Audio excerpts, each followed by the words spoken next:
It's almost 4 years since an explosion in Creeslough, County Donegal killed 10 people.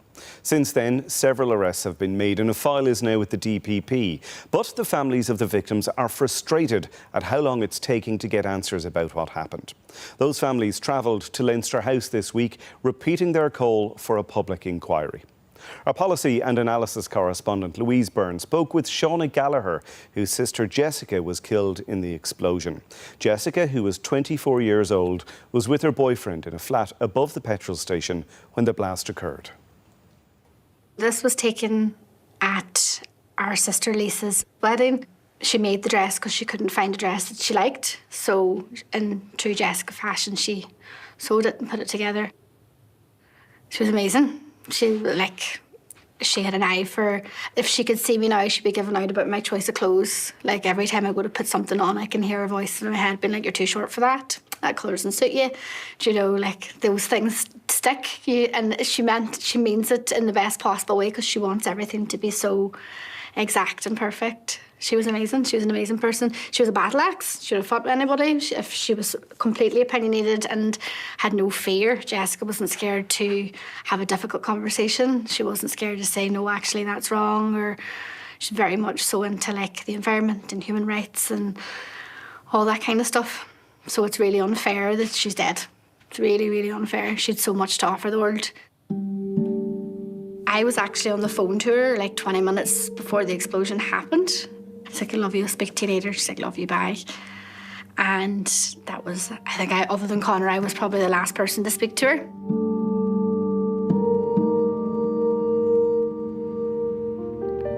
The devastating impact of the explosion was clear as soon as it happened shortly after 3 o'clock this afternoon. Walls blown out, cars destroyed, windows in nearby homes shattered, and then the fear for the people who were in the shop or the overhead apartments at the time. The main road into Creeslough was closed, and they said, "You can't come through, you can't come through." And I was like, "Look, my sister was in the shop. I need to get down." And we went the back road in and round and parked the car. And I knew Jessica was dead. I knew already. Just knew. And I ran from the car down to the coffee dock where everybody was. I said, "She's dead, isn't she?" And Mammy says, "Yeah, Jessica's dead." As dawn broke over this coastal community, the most difficult day lay ahead.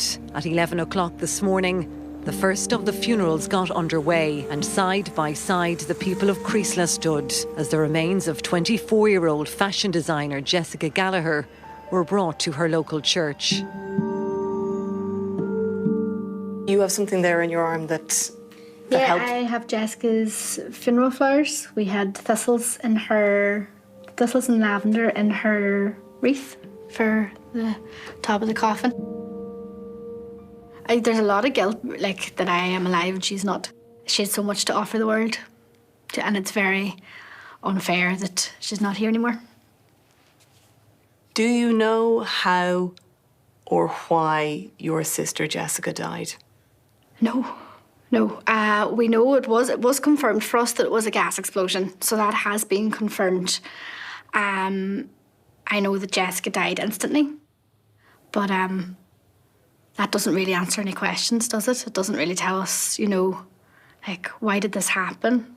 If all the regulatory bodies involved and all the safety measures were in place, why? Like, how did this happen? Why did this happen? We don't actually know yet, and it just kind of feels like we've been forgotten. The families very much so have been forgotten in terms of, like, we're still here, we're still here and still waiting. And just because it's not in the papers much anymore and it's not in the news anymore, that doesn't really change the fact that it's still very much alive.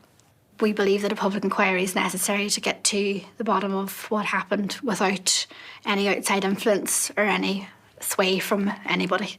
The government haven't said no. They've said they're open to the idea. They're asking you to wait until after the Garda proceedings have concluded. Why are you not reassured by that approach? Look at Stardust.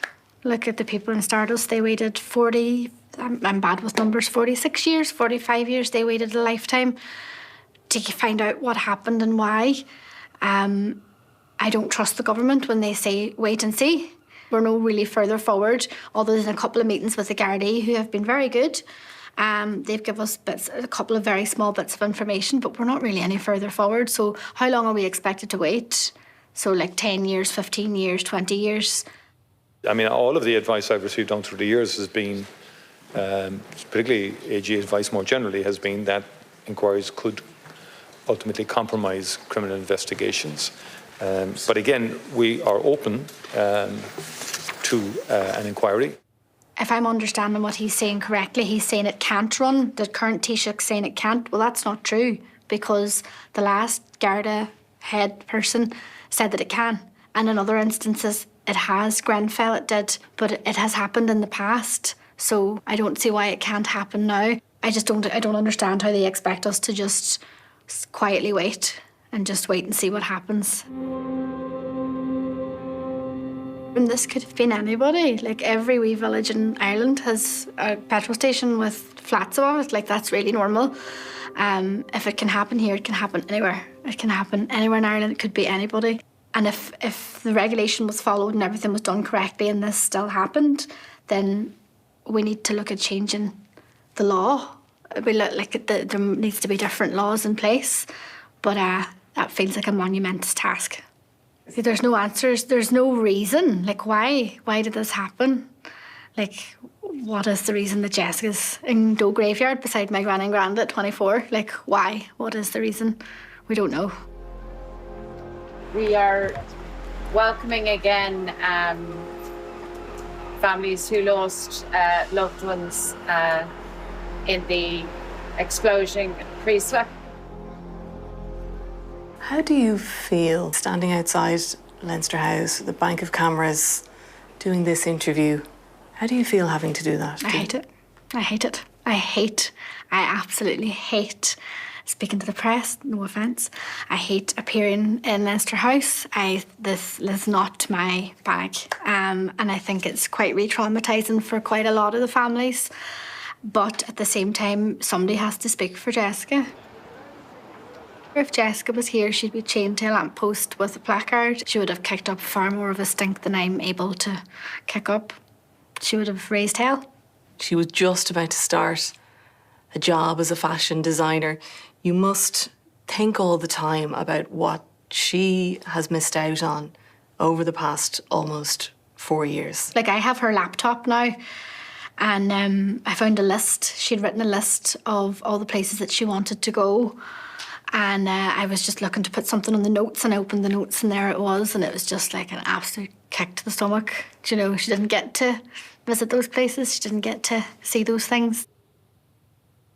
I don't want to talk about how she was killed. I want to talk about her life. I don't want to talk about the fact that she got blown up in Creeslough. I want to talk about all the amazing things she did and how funny she was and, you know, things like that. But we're here talking about how she died and why she died and the circumstances around her death. And, like, I can't go to the grave because I want to smash it every time. I just think that it's completely... She shouldn't be in the graveyard at all. I just need to know why. We need to know why she's dead. Like, anybody would, really, wouldn't they?